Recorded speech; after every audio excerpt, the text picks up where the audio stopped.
What's going on, Spitfires? Welcome back to another episode of the Spitfire Podcast. I'm your host, Lauren Lemunyon, the Spitfire Coach, and hopefully you are having an amazing day. And if you need a little more fire, we are here for you. As a reminder, if you're not already subscribed, head on over to where you get your podcast from, Apple Podcasts, Google Play, Spotify, and hit subscribe. And if you love what we're doing, please leave us a review, send us to a friend, or if you got a question or another topic we should be addressing, hit us up. You can send it to grow@spitfirecoach.com. Guess what? It's my birthday. Well, it's not my birthday actually today, but when you are listening to this, when it goes live on September 24th, that is the day of my birthday. And I am turning 42 flippin' years old. And if you've ever watched, oh my God, oh my God, I gotta record. Hold on.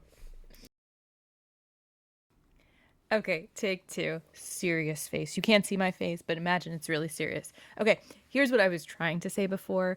From the Hitchhiker's Guide to the Galaxy, there was, what is the answer to the ultimate question of life, the universe, and everything? And the answer is 42. So therefore, this is my year to be the answer of life, the universe, and everything. No pressure, right? So I feel like 42 should be like the next ultimate year. 16 was cool. Actually, 16 wasn't cool because I grew up in New Jersey and I couldn't even drive until I was 17. And I also failed my driver's test the first time.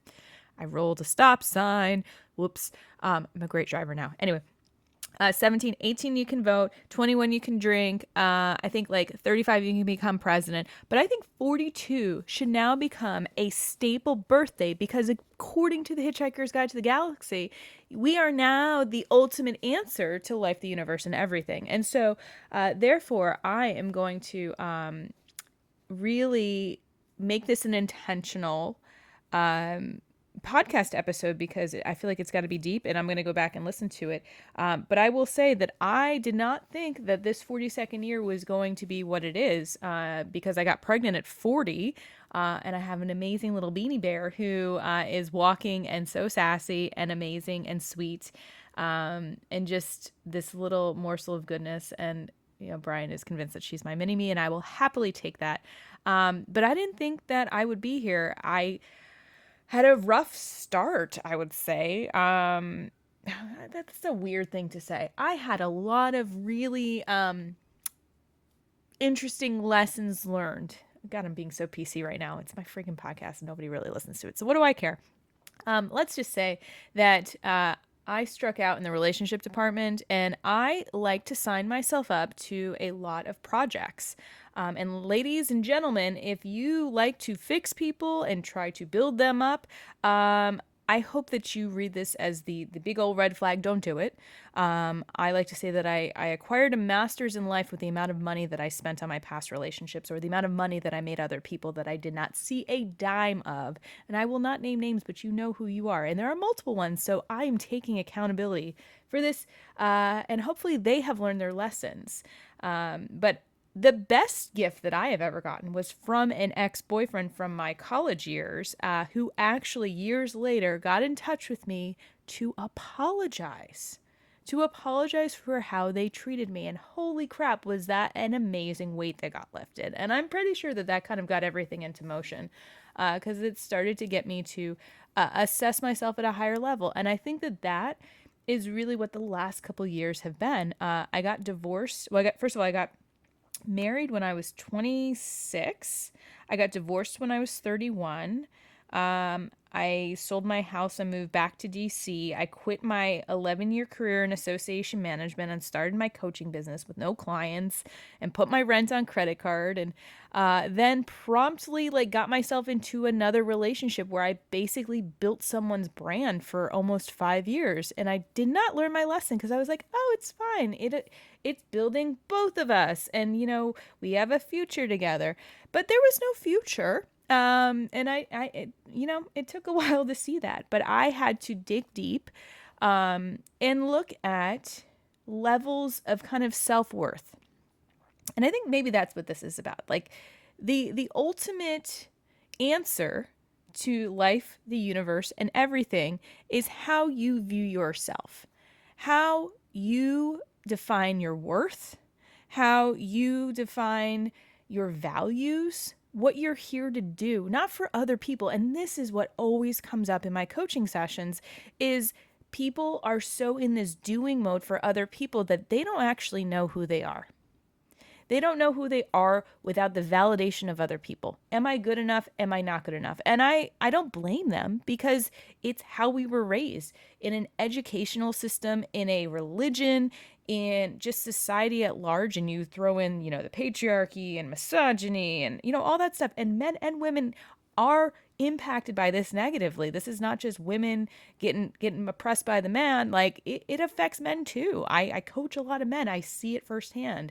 And I think it really, if we only allow the system to define our worth, we will never be good enough. We will never be enough. And we will constantly be looking to others, whether it's stuff or words or titles or money or things to fill up a gaping wound. And I think for this 42nd year, what I want to say to myself and what I want to say to you is that you are more than enough, not because of what you do, but because of who you are. And if you're like, well, I don't even know who I am, well, then that's the gift that you're going to give yourself. I want you to give yourself 5 minutes, 10 minutes, an hour if you can. Give yourself a day if you can. If you get into silence for like a week, even better. I want you to just start listening to yourself. I want you to start asking yourself really curious questions about, what do I enjoy? What gets me excited? What do I think about that? Because so much of our life is ingesting noise. I am so guilty of this in my devouring of threads and seeing people's opinion and getting riled up, that now I just really love to watch really escapist, cheesy videos from people who are just enjoying their lives. Like jet lag is my jam now. We have Nebula and we are catching up on all 14 now, going on 15 seasons. It is just so wholesome. I love it so much. But I'm also like tapping back into my creativity. Like I just ordered a printmaking kit because I'm like, I want to start designing my kids' clothes. I want to put really cool graphics on it and I want it to feel really personal. So like when she sees pictures of herself later on, she's like, my mom made that for me. Or like, I used to love that shirt. And I don't know if she's going to do that or not, but I'm like, I want to make my mark on memories in that way. I've started painting again and framing my artwork, and I came up with the most crazy looking horse that was unintentional. And my husband was like, this is one of those pieces where I don't know how you did it, but I can't stop looking at it. And I'm like, is it going to haunt your dreams? He's like, maybe. And I'm like, okay, but it's also like intriguing, so you can't not look at it. It's really not that deep, but it's a cool piece. I'm kind of excited about it. But I'm tapping back into creative energy in a new way where I'm being more thoughtful about it and wanting to make things beautiful or interesting in my household, or maybe I'll start sharing it with people. Who knows? Maybe I'll sell it. But I also want to have impact in the coaching world, and I want to be training coaches to really like create high impact interactions with people and to lighten their own energetic load so that they can go out and do other things and not feel drained by the world that their clients are bringing into their lives every day, because we live in a very heavy place. And if we are ingesting the news, I don't think we're doing a good job if we're doing anything to get it off of us. Like every time you open up your phone or read something on the news or whatever, like we should all be taking showers. We should be taking like 47, maybe we'll take 42 showers a day. No, don't do that because it's bad for the environment. But I think we need to start being really good to ourselves, because if we aren't kind to ourselves, if we aren't taking care of ourselves, I don't know how we do it for other people. And if we find value in taking care of other people, that then becomes an obligation. And there's an underlying resentment that can come from that. And it's not renewable. It's not this like constant flow of like, okay, I can just give, like the giving tree, right? Like we're just a stump after a bit. And we hope that we regenerate. But after a certain point, like, yeah, it ain't happening because those leaves ain't growing back because those tree limbs aren't there. And then the soil gets depleted because we're not fueling ourselves. And then we're just, we're rotting stumps. And let's not be rotting stumps. Like we got to grow and do stuff, because why else are we here? Things have changed. I'm not a Pollyanna and thinking, oh, just think happy thoughts and click your heels 3 times and say there's no place like home. Like we're not going back. we're not going back. I don't think we're meant to go back, but I think we're meant to create a new future forward. But we've got to be really clear about like what's our role in this and what do we have to give to it and what do we also need. And I think that we need to be okay taking up space and voicing concerns and also like calling things out when they're not okay and supporting people who need our help, and being bold. And it's hard. It is hard. And none of this is easy. Like I am constantly second guessing myself about what I'm allowed to say, what I shouldn't say. And so I think that's probably why I have this podcast, because I don't have a massive reach yet. And I feel safe just kind of doing that. But once you kind of hit publish, once you post things, it is out there for people. So I hope that it's inspiring. I hope that we can take like a courageous step to at least like find some pleasure and enjoyment in the day to day. If life feels hard, like if we can give ourselves 5 minutes to just exhale, to explore, to think of things that spark some creativity or readdress some passions that we had before. If we want to pick up a book and read something really cheesy, or if we want to, make a crazy looking animal out of our painting, or go like rip up some weeds that are overgrown in your backyard that I just did and pulled a muscle in my rib. I'm getting old. Oh my God. But there's no time to wait is the basic gist of this. Like there's no time but now. And if this summer with my husband's health scare has really highlighted for me, it's like when is not the question, it's now. It's like, what are we going to do now? What are we going to do next? Because time is not guaranteed. Our health is not even guaranteed. We can be the healthiest, eat the best food, and some freak thing can happen. And that's not to scare us, but to just wake us up to cut out the autopilot. Like this whole mindless going through our day, this mundane existence is not what life is about. Like being mindful. Fill your mind with the things that bring you joy. Fill your mind with the things that are interesting to you. If you don't have that, go seek it out. Go talk to people. Go observe people. Like some of my favorite things to do are just to like get a coffee and watch people and like wonder what their lives are like and like talk to dogs and, make funny faces and tell stories to kids. Like not in a weird stranger danger thing. Like it's fine because I usually have my kid with me.